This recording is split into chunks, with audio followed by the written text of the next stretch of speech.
Shalom Bapak Ibu, sahabat Galilea dan seluruh subscriber Galilea Network yang diberkati oleh Tuhan Yesus. Senang boleh menjumpai Bapak Ibu di mana saja berada.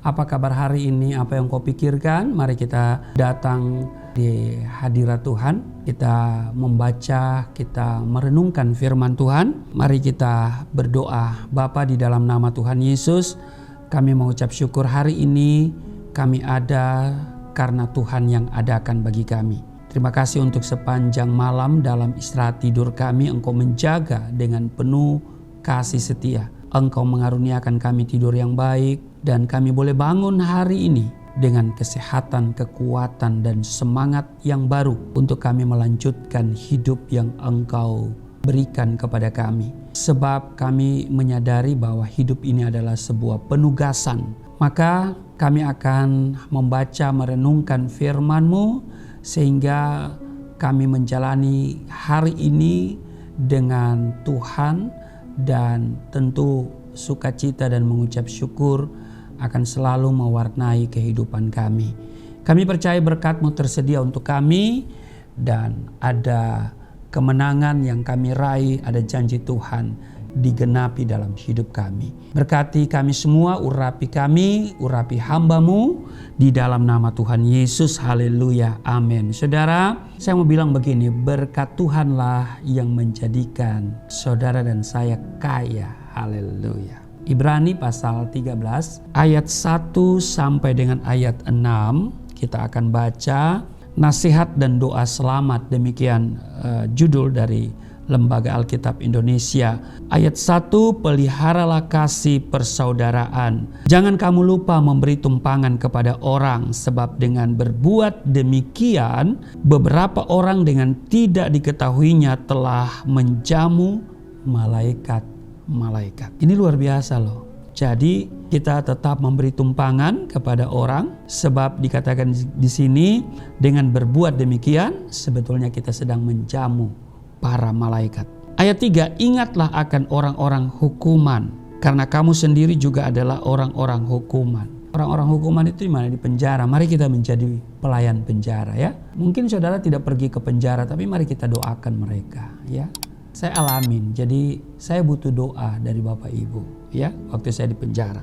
Dan ingatlah akan orang-orang yang diperlakukan sewenang-wenang, karena kamu sendiri juga masih hidup di dunia ini. Ya saudara, mari kita mengingat orang-orang yang diperlakukan dengan semena-mena ya. Ayat 4, hendaklah kamu semua penuh hormat terhadap perkawinan, dan janganlah kamu mencemarkan tempat tidur, sebab orang-orang sundal dan pezina akan dihakimi Allah. Ayat 5, janganlah kamu menjadi hamba uang, dan cukupkanlah dirimu dengan apa yang ada padamu, karena Allah telah berfirman, aku sekali-kali tidak akan membiarkan engkau, dan aku sekali-kali tidak akan meninggalkan engkau. Ayat 6, sebab itu dengan yakin kita dapat berkata, Tuhan adalah penolongku, aku tidak akan takut apakah yang dapat dilakukan manusia terhadap aku. Saudara perhatikan ayat 5 ini menarik ya. Janganlah kamu menjadi hamba uang, dan cukupkanlah dirimu dengan apa yang ada padamu. Lalu dikatakan, karena Allah telah berfirman, aku sekali-kali tidak akan membiarkan engkau, dan aku sekali-kali tidak akan meninggalkan engkau. Bapak Ibu sahabat Galilea yang diberkati oleh Tuhan Yesus, ada banyak orang tidak pernah merasa puas atau tidak pernah merasa cukup dengan keadaan hidupnya. Mereka selalu merasa kurang dan kurang. Seperti orang sakit gula ya. Orang sakit gula itu tidak pernah merasa kenyang. Baru makan, lapar lagi. Makan, lapar lagi. Nah kalau saudara baru makan terus lapar lagi, saudara sakit gula. Nah kalau ada orang yang merasa kurang, orang bilang ini sakit gula.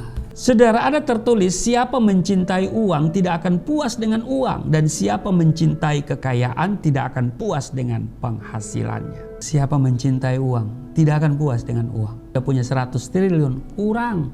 Siapa mencintai uang tidak akan puas dengan uang. Siapa mencintai kekayaan tidak akan puas dengan penghasilan. Pengkhotbah 5 ayat 9. Bapak Ibu, rasa tidak puas dan tidak cukup inilah yang akhirnya menjerumuskan banyak orang ke dalam berbagai masalah. Terjerat urusan hutang piutang. Dikatakan di Amsal 22 ayat 7, yang berhutang menjadi budak dari yang menghutangi. Ada yang tersandung kasus hukum, kemudian terlibat dalam berbagai tindak kejahatan. Saudara, seberapapun besarnya berkat yang kita terima, saya mau bilang begini Bapak Ibu, belajarlah untuk tetap mengucap syukur kepada Tuhan. Setuju? Katakan amin. 1 Timotius pasal 6 ayat 6, 7 dan 8. Memang ibadah itu kalau disertai rasa cukup memberi keuntungan besar, sebab kita tidak membawa sesuatu apa dalam dunia dan kita pun tidak dapat membawa apa-apa keluar. Kalimat berikutnya ini menarik. Asal ada makanan dan pakaian, cukuplah. Berapa kali sih kita makan sehari? Maksimal 3 kali. Kalau sudah 4 kali sudah bahaya itu saudara ya. Apalagi kalau saudara sudah dilarang sama dokter makan inilah, makan itulah. Gak enak loh saudara ya. Tambah kita udah gak ada gigi lagi.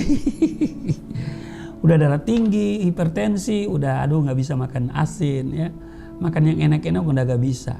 Jadi asal ada makanan, pakaian, cukuplah.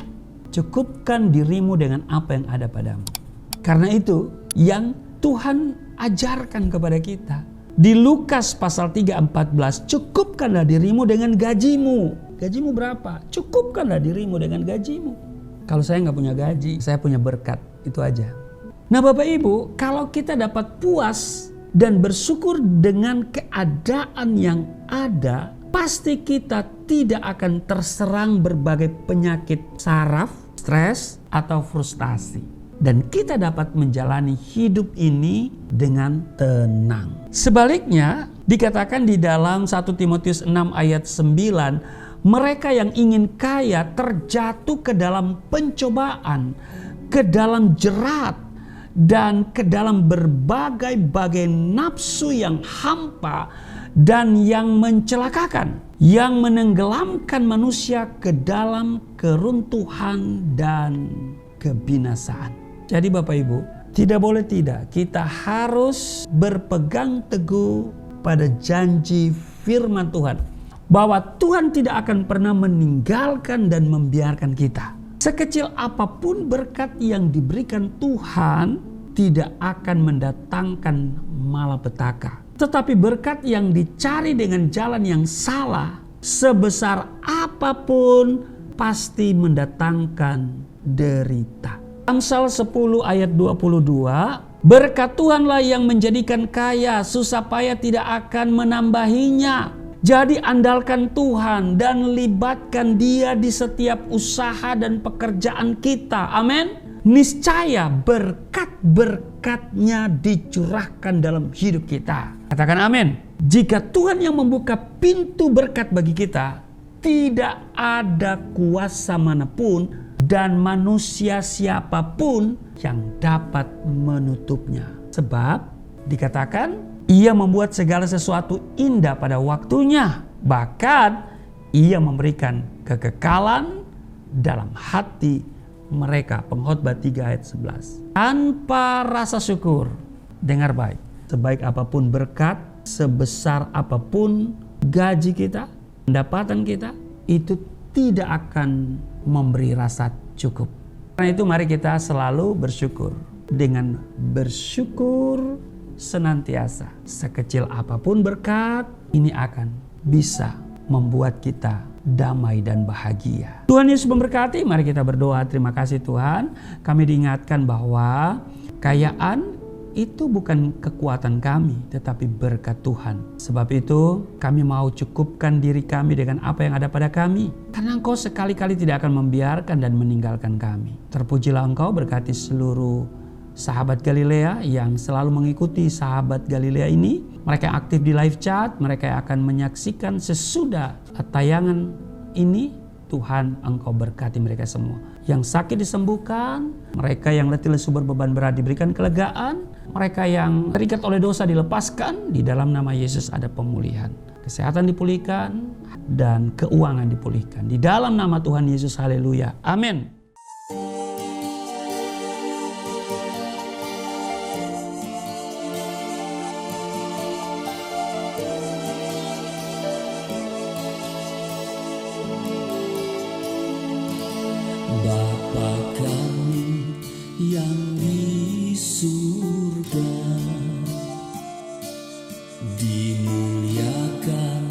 terpujilah namamu. Datanglah kerajaan, jadilah kehendakmu di bumi seperti